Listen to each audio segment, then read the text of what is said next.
Hi, I'm Justin, and I'm a biomedical sciences student here at Curtin.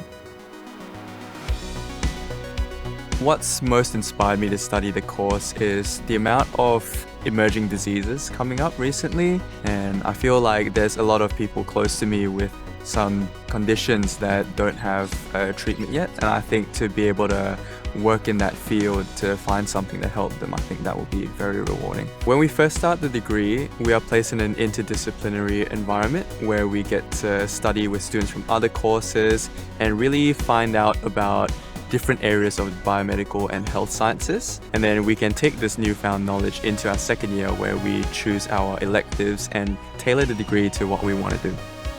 This degree equips us with really high quality lab equipment for us to use in experiment. We've got a range of different micropipettes and microscopes to allow us to view and visualize what we're learning.